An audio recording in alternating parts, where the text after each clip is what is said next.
Assalamualaikum warahmatullahi wabarakatuh.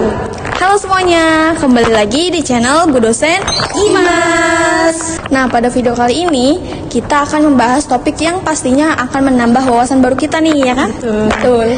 Nah, topik pada diskusi kali ini kita akan membahas yaitu Rahasia bank, BI, OJK, dan LPS. sewa guna usaha atau leasing. Asuransi.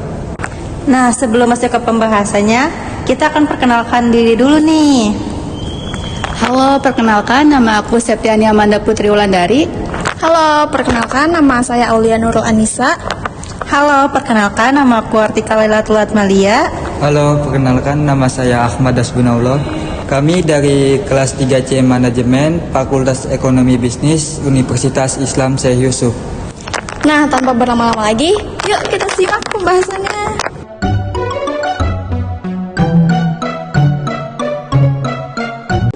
Nah, sekarang aku bakal jelasin rahasia bank. Jadi, apa sih rahasia bank itu? Jadi, rahasia bank adalah segala sesuatu yang berhubungan dengan keuangan dan hal-hal lain dari nasabah bank yang menurut kelaziman dunia perbankan itu tidak boleh secara terbuka diungkapkan kepada pihak masyarakat. Nah, menurut kelaziman yang wajib dirahasiakan oleh bank adalah seluruh data dan informasi mengenai segala sesuatu yang berhubungan dengan keuangan dan hal-hal lain dari orang dan badan yang diketahui oleh bank dalam kegiatan usahanya.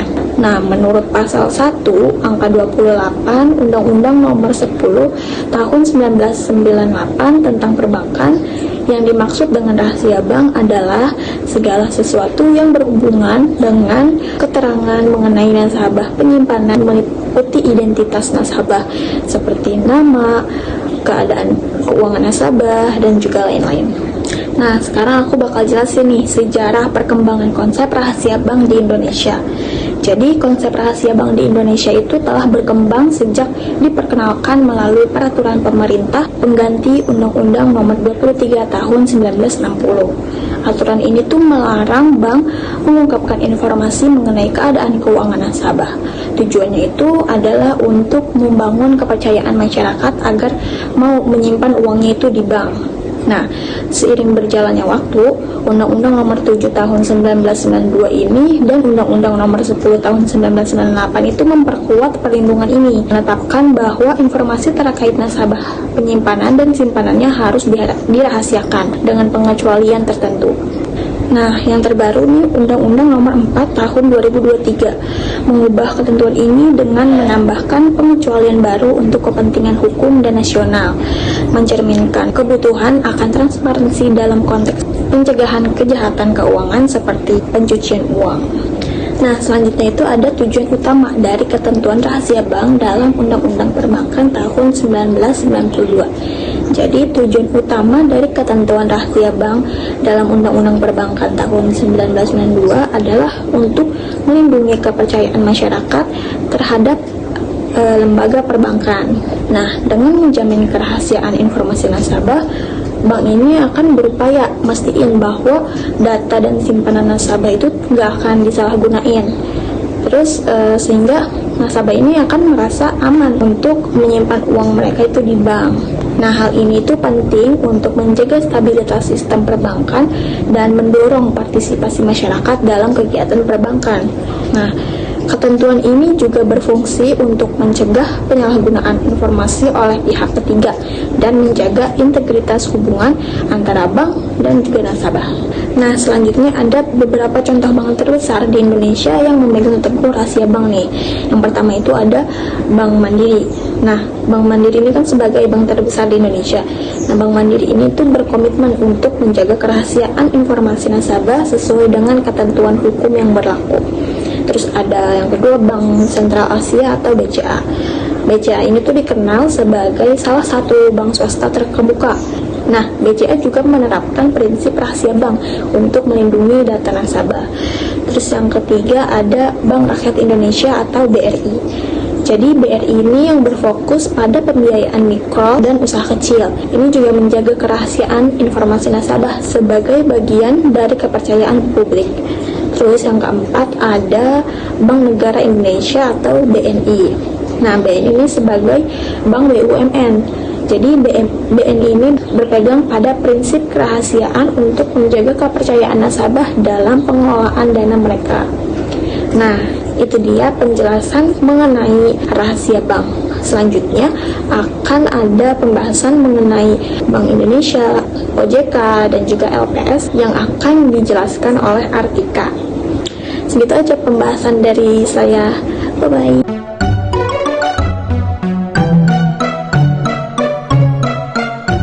Selanjutnya di sini aku akan menjelaskan apa itu Bank Indonesia, OJK, dan LPS.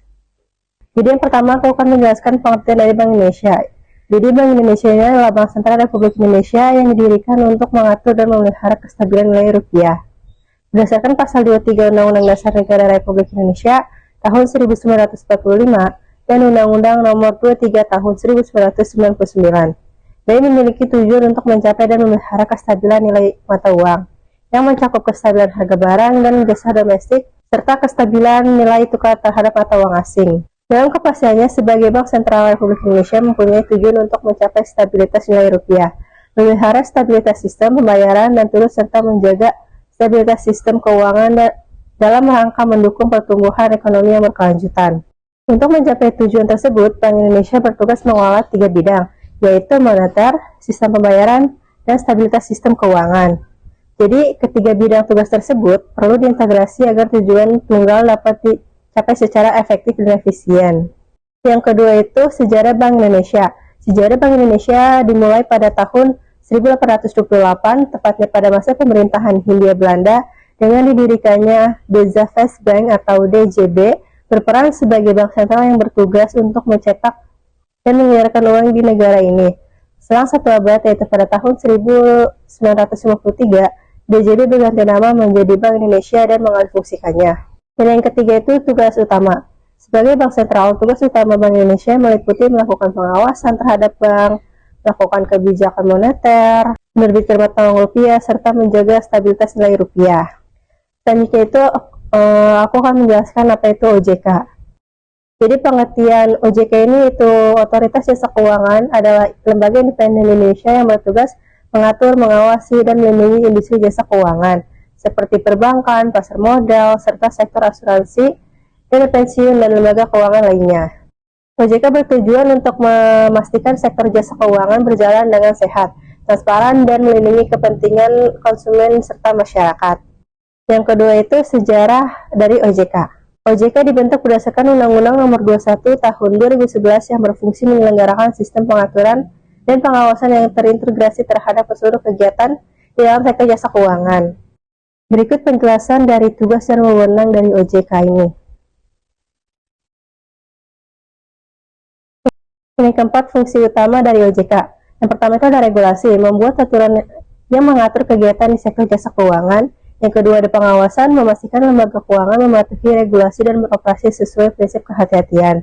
Dan yang ketiga itu ada perlindungan konsumen, memberikan edukasi, menyelesaikan pengaduan, serta memastikan perlindungan bagi nasabah atau pengguna jasa keuangan. Lalu yang kelima itu ada produk dan layanan OJK. Yang pertama ada edukasi keuangan, literasi keuangan untuk meningkatkan pemahaman masyarakat. Yang kedua ada pengawasan fintech. OJK mengatur dan mengawasi perusahaan fintech atau finansial teknologi. Dan yang terakhir itu ada layanan konsumen, misalnya melalui aplikasi OJK Infinity atau layanan pengaduan di kontak OJK 157. Nah, lalu yang terakhir ini aku akan menjelaskan LPS nih teman-teman. Jadi apa sih LPS itu? Sebelumnya LPS ini singkatan dari Lembaga Penjaminan Simpanan, sebuah lembaga independen di Indonesia yang bertugas menjamin simpanan nasabah di bank. LPS dibentuk berdasarkan Undang-Undang Nomor 24 Tahun 2004 tentang lembaga penjaminan simpanan. Tujuannya adalah menjaga stabilitas sistem perbankan dan melindungi nasabah jika bank mengalami kegagalan atau bangkrut. Lalu yang kedua itu ada jenis simpanan yang dijamin. Simpanan yang dijamin oleh LPS mencakup berbagai bentuk seperti giro, deposito, tabungan, serta sertifikat deposito. Nah, lalu yang ketiga itu ada syarat-syarat simpanan yang dijamin oleh LPS harus memiliki kriteria 3T.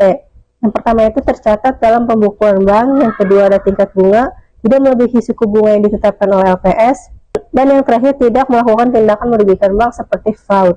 Lalu yang keempat itu ada batas bunga penjaminan LPS. menetapkan tingkat bunga penjaminan yang berbeda untuk bank umum dan BPR atau bank pengkreditan rakyat. Jika bunga simpanan Anda melebihi batas ini, simpanan tersebut tidak dijamin. Informasi mengenai batas bunga penjaminan simpanan dapat dicek secara berkala di situs resmi LPS. Dan selanjutnya yang kelima ada fungsi dan tugas LPS. LPS memiliki beberapa fungsi dan tugas utama, antara lain yaitu menjamin simpanan. LPS menjamin simpanan nasabah di bank hingga maksimal 100 juta per nasabah per bank, termasuk pokok dan bunga yang telah menjadi hak nasabah. Yang kedua itu ada menjaga stabilitas sistem perbankan. LPS berperan aktif dalam memelihara stabilitas sistem perbankan dengan merumuskan kebijakan dan melakukan penyelesaian terhadap bank yang mengalami kesulitan.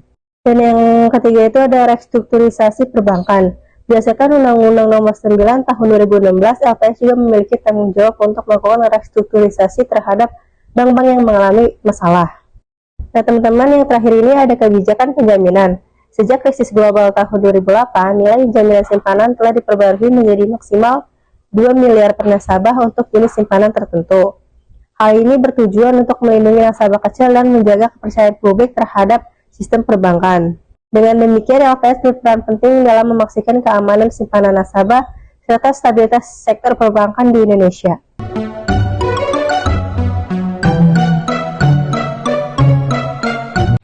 Nah, selanjutnya kita akan membahas mengenai sewa guna usaha atau leasing. Jadi, sewa guna usaha atau leasing adalah sebuah bentuk pembiayaan di mana satu pihak, yaitu pemberi sewa atau lessor, menyewakan suatu aset kepada pihak lain, yaitu penyewa atau lessee, untuk digunakan dalam jangka waktu tertentu dengan pembayaran secara berkala dengan ketentuan tertentu yang sudah dituang di dalam perjanjian yang telah disepakati oleh kedua belah pihak.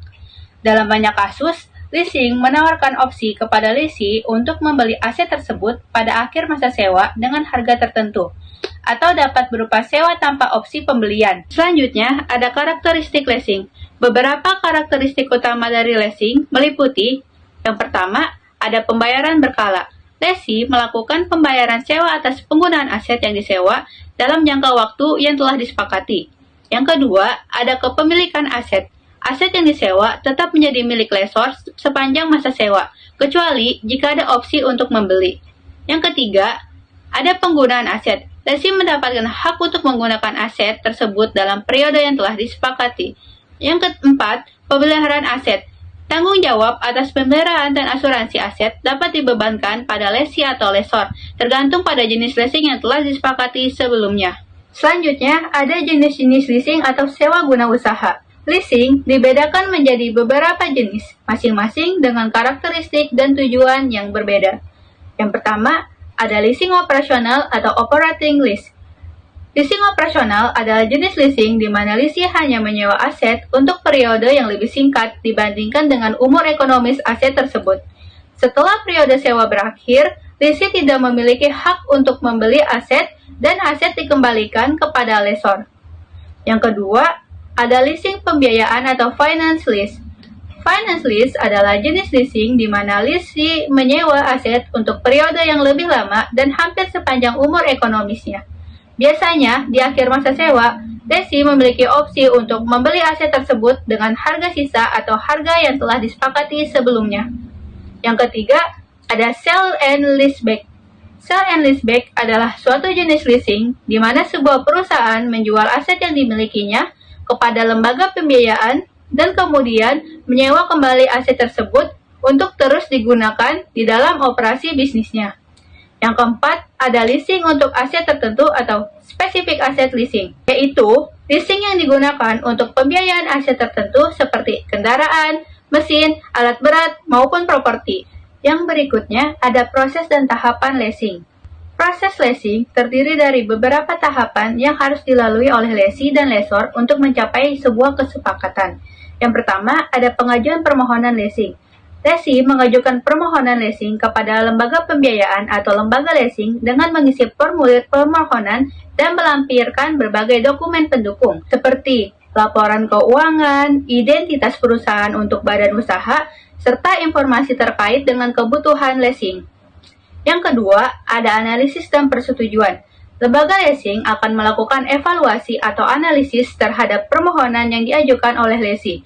Biasanya, lembaga leasing akan menilai kelayakan finansial lesi dengan melihat laporan keuangan dan histori kredit.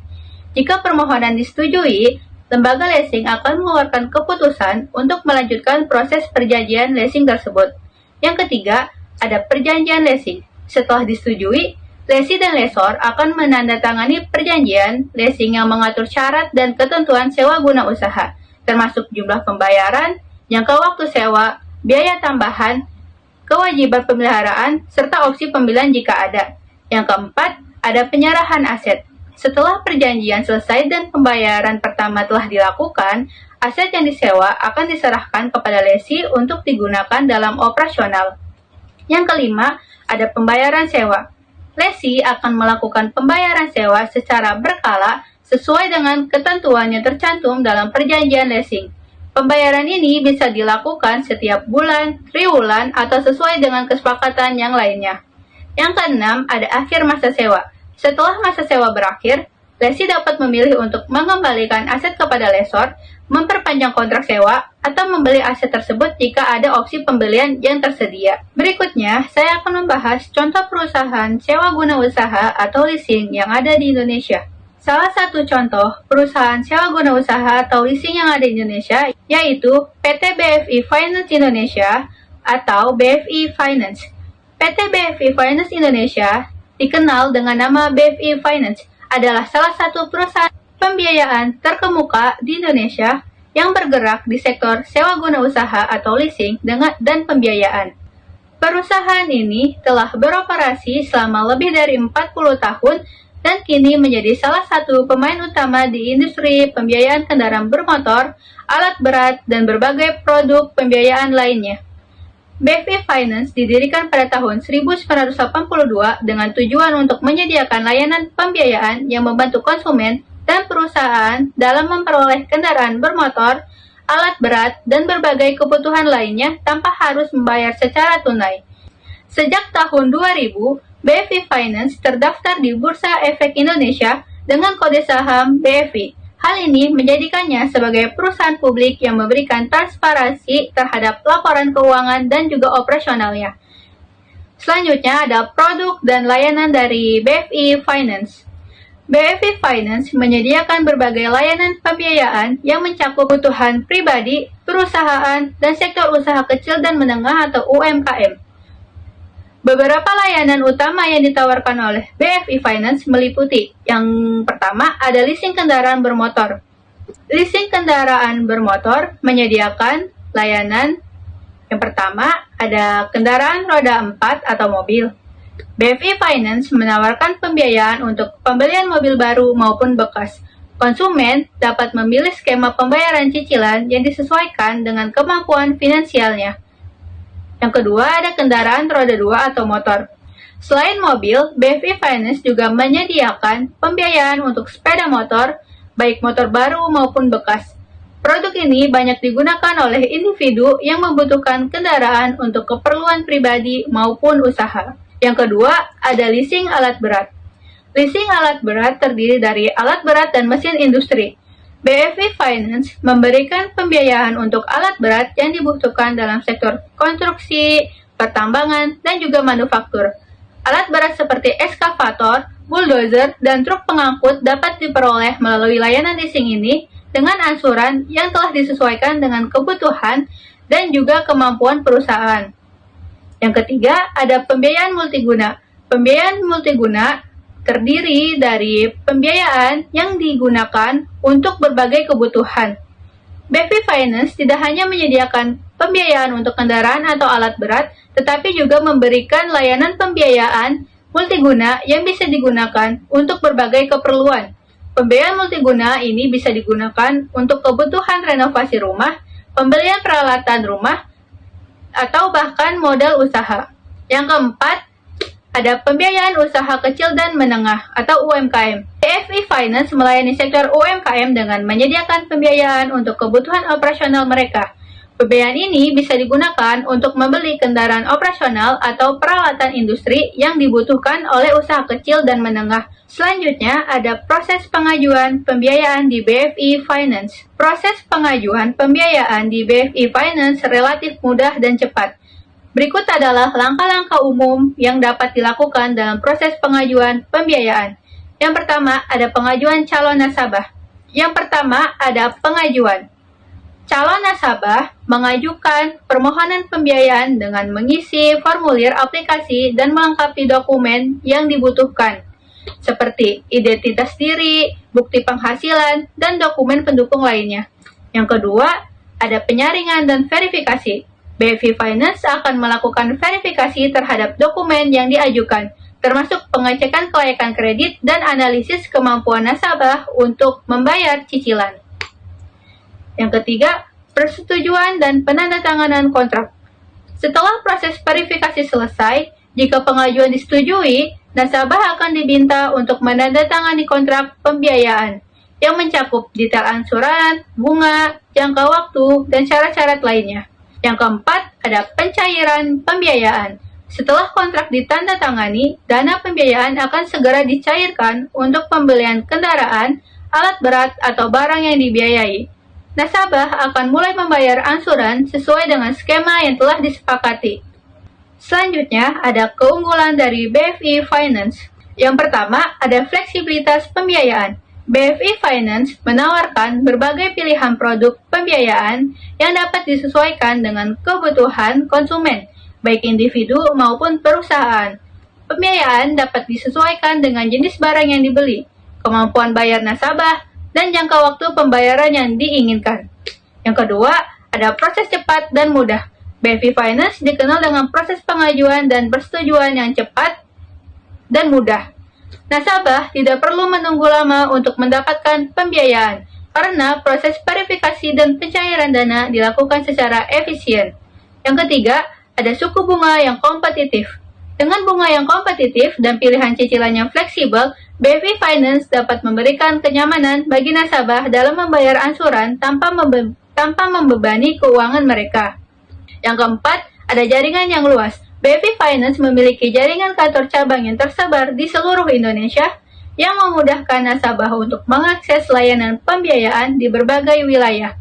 Dengan jaringan yang luas, BFI Finance dapat menjangkau konsumen dari berbagai daerah, baik di kota besar maupun di daerah yang lebih kecil. Yang kelima, ada layanan pelanggan yang lebih baik. BFI Finance juga dikenal dengan pelayanan pelanggan yang ramah dan profesional, yang siap membantu nasabah dalam menyelesaikan masalah atau memberikan informasi lebih lanjut mengenai produk dan layanan mereka. Berikutnya ada resiko dan juga pertimbangan. Sama seperti halnya perusahaan pembiayaan lainnya, BFI Finance juga menghadapi resiko yang perlu diperhatikan oleh nasabah. Di antaranya, 1. Resiko keterlambatan pembayaran. Jika nasabah terlambat dalam membayar angsuran, maka dapat dikenakan denda atau bunga tambahan. Dalam beberapa kasus, jika pembayaran terlambat dalam jangka waktu yang lama, bisa menyebabkan barang yang dibiayai disita oleh perusahaan. Yang kedua, ada resiko kewajiban penuh.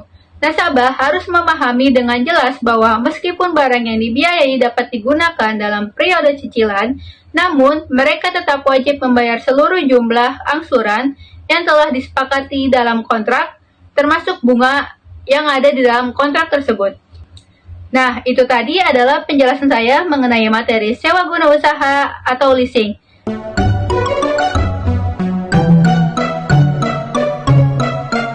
Nah, materi selanjutnya yaitu asuransi. Asuransi adalah salah satu instrumen penting dalam mengelola keuangan dan memberikan perlindungan finansial terhadap individu atau bisnis. Nah, asuransi sendiri adalah salah satu perjanjian antara pihak tertanggung atau pemegang polis terhadap perusahaan asuransi, di mana perusahaan asuransi memberikan perlindungan atau ganti rugi atas risiko yang mungkin terjadi di masa depan. Risiko tersebut bisa berupa kehilangan, kerugian, kerusakan, atau bahkan kematian. Nah, sebagai imbalannya, pemegang polis harus membayar sejumlah uang yang disebut dengan premi.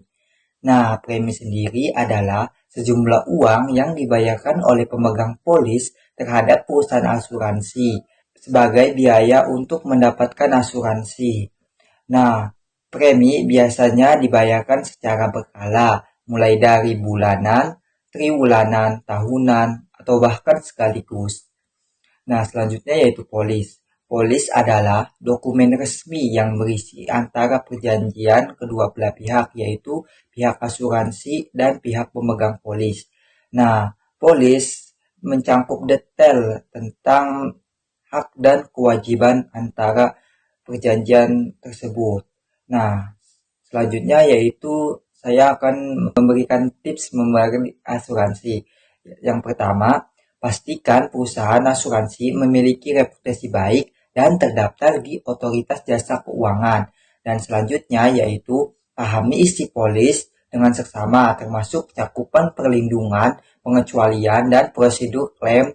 Selanjutnya yaitu sesuaikan premi dengan kemampuan finansial Anda. Dan selanjutnya yaitu pilih produk asuransi yang benar-benar sesuai dengan kebutuhan Anda. Yang terakhir adalah produk yang bernilai tambah. Dan selanjutnya perusahaan yang saya pilih adalah perusahaan Aksa Mandiri.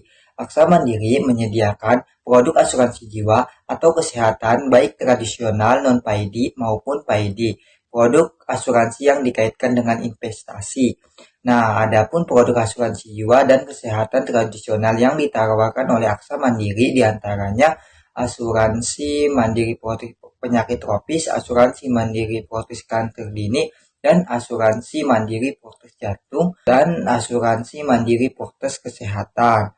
Selanjutnya yaitu asuransi mandiri life protection, asuransi mandiri mikro jiwa terlindungi, dan asuransi mandiri mikro sejahtera. Itu saja yang bisa saya sampaikan. Nah, mungkin itu saja materi diskusi yang kita bahas pada video kali ini. Kurang lebihnya mohon maaf. Wassalamualaikum warahmatullahi wabarakatuh.